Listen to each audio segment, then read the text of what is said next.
So we've got an exponents question. It's a little bit tough, but I want to walk through the reasoning and see if we can figure this out, just kind of walking through the process. So we know from our original question stem that this has to remain true. X has to be bigger than y squared, which has to be bigger than z to the fourth. And they're asking which of the following three statements could be true. So can we have the original situation here and also have x greater than y greater than z? Well, if I want x to be bigger in both situations, so x to be the greatest number here and here, what I would do is I would make x infinity in this situation. So if I make x infinity, if I make x positive infinity, so it's like the biggest number possible, then I don't ever have to really worry about y getting larger than x, because I've made it so large that even when I square y, it's not going to ruin the original statement above. Because what I'm concerned about is keeping this order, but also keeping it in order when I start taking these numbers to positive exponents. And if you know about positive numbers, they grow rapidly when you take them to exponents if they're greater than the number 1. So if x is greater than 1, then when I take x to a power greater than 1, it's going to grow very quickly. But what I see here is I want y to be bigger than z, and I want it to stay larger than z when we take y to the second power and z to the fourth power. An easy way to do that is to make z equal 1, and then make y equal anything greater than 1. So if I have this situation, x is greater than y is greater than z, and also when I square and take to the fourth power, I get y is 4 and z is 1, and I keep the same order with x is greater than y squared, which is greater than z squared, z to the fourth. Okay, so that's one way to do it, and we've taken care of statement 1, which is possible. Statement 2 is where it gets tricky.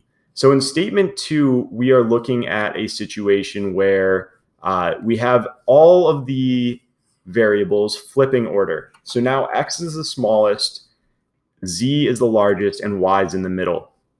But when we square y and take z to the fourth power, we want them to flip sides and get smaller than x. And we want to reverse the whole thing when we take them to these powers. Well, one way of doing that is to use fractional numbers, because 1/3, for example, when you square it, becomes 1 squared over 3 squared, which becomes 1/9. So positive numbers between 0 and 1 get smaller when we take them to exponents. And if you take it to a larger exponent, it's going to get even smaller. Like 1/3 to the fourth power is going to become 1 to the fourth over 3 to the fourth, which is a really small number. So that is 1 over 81. So that's much smaller than 1 to the 9th. And using this thought process, if we look at what we've got here, we could say, okay, let's make these numbers fractions, but let's make them close enough together that when I start squaring and taking them to the fourth power, they flip sides. So what I mean is, let's make x has to be the smallest in this original series of variables, and we can make x 5/10. And I'm using tenths for a reason that you'll see in a second here.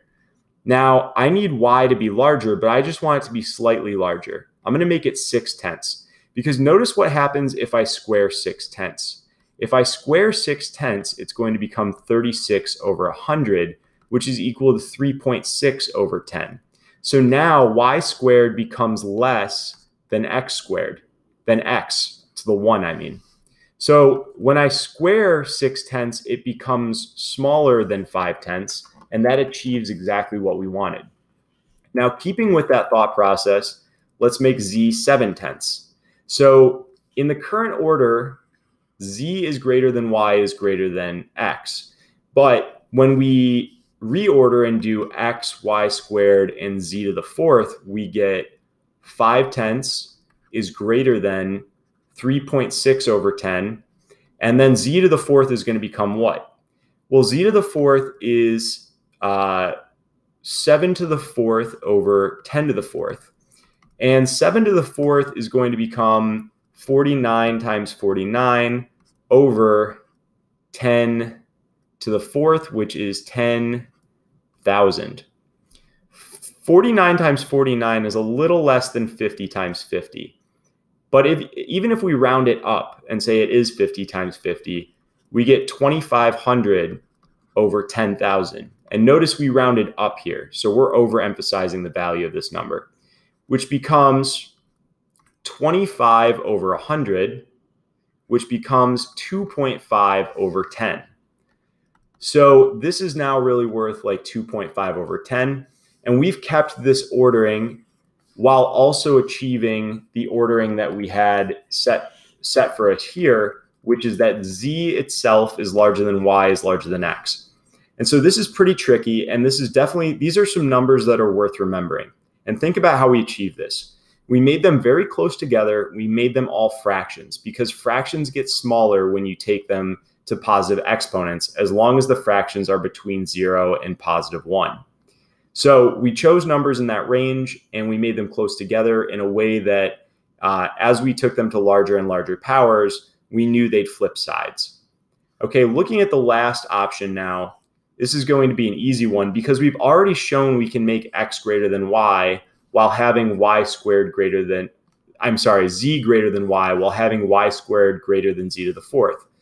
And all I need to do is keep x the largest all the time. So again, I'm going to make x positive infinity. And then I'm just going to use the exact same y and z we already used in the last example.